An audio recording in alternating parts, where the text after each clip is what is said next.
নিতুজ হেসেলে আপনাদের স্বাগত।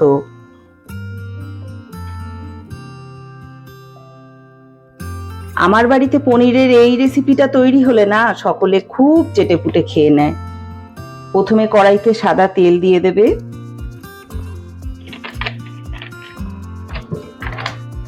তেলটা হালকা গরম হলে তার মধ্যে এই যে টুকরো করে কেটে রাখা পনিরগুলোকে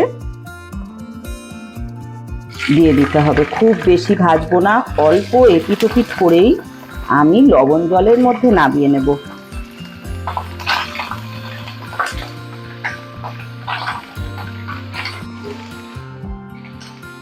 খুব কালার ধরানোর দরকার নেই, এরকম সাদা অবস্থাতেই দু পিঠ একটু ভেজে নিয়ে লবণ জলের মধ্যে তুলে ভিজিয়ে দেব, তাহলে পনিরের মধ্যে খুব সুন্দর লবণ ঢুকে যাবে আর পনিরগুলো অনেকটা সফট হয়ে যাবে জলে থেকে, খেতে খুব টেস্ট লাগবে। পনির ভাজা তেলের মধ্যেই ছেড়ে দিতে হবে কুচিয়ে রাখা পেঁয়াজ।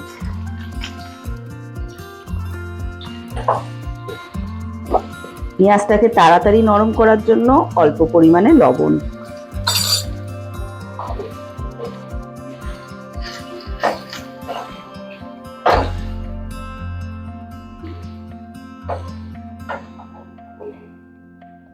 পেঁয়াজটা অনেকটা নরম হয়ে এসছে, এখানে হাফ চামচ রসুন বাটা, তার সঙ্গে হাফ চামচ কাঁচা লঙ্কারই লাল লঙ্কা সেই পেস্ট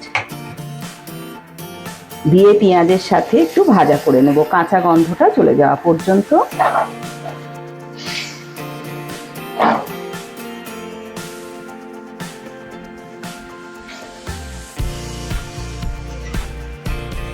এই সময় হাফ চামচ আদা বাটা, আদাটা আগে দিলে কষাতে কষাতে পিটকুটে হয়ে যাবে। আর তার সঙ্গে অ্যাড করব কিছুটা গুঁড়ো মশলা, হাফ চামচ ধনে পাউডার, একই চামচের হাফ চামচ জিরা পাউডার, আর অল্প একটু পরিমাণে কাশ্মীরি লঙ্কার পাউডার। সব মশলাগুলো ভালোভাবে কষিয়ে নিতে হবে।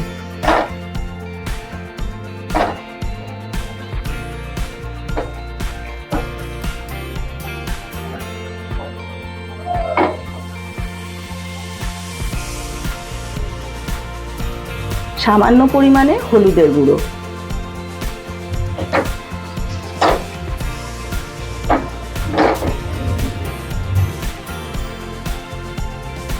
দু চামচ টক দই, আর তার সঙ্গে আছে অল্প একটু চিনি।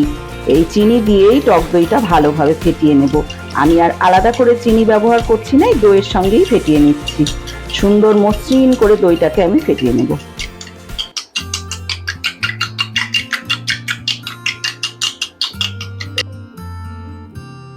মশলা সুন্দরভাবে তেল ছেড়ে গেছে, এখানে গ্যাসের ফ্লেমটাকে একদম লো করে আমি ফেটানো দই দিয়ে দেবো।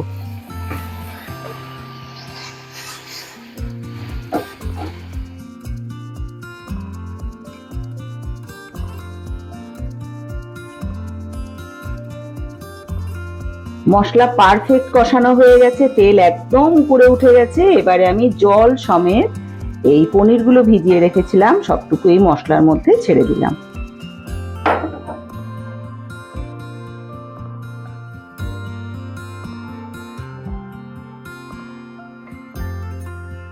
কালারটা কেমন এসছে?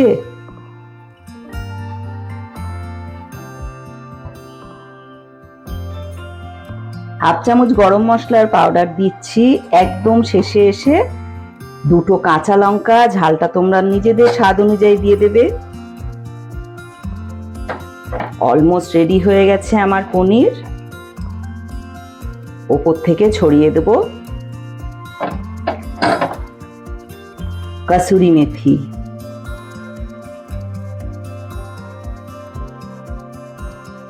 গরম গরম রুটি, পরোটা, ভাত, পোলাও, ফ্রাইড রাইস সবকিছুর সঙ্গে সার্ভ করো, সবাই আঙুল চেটে খাবে।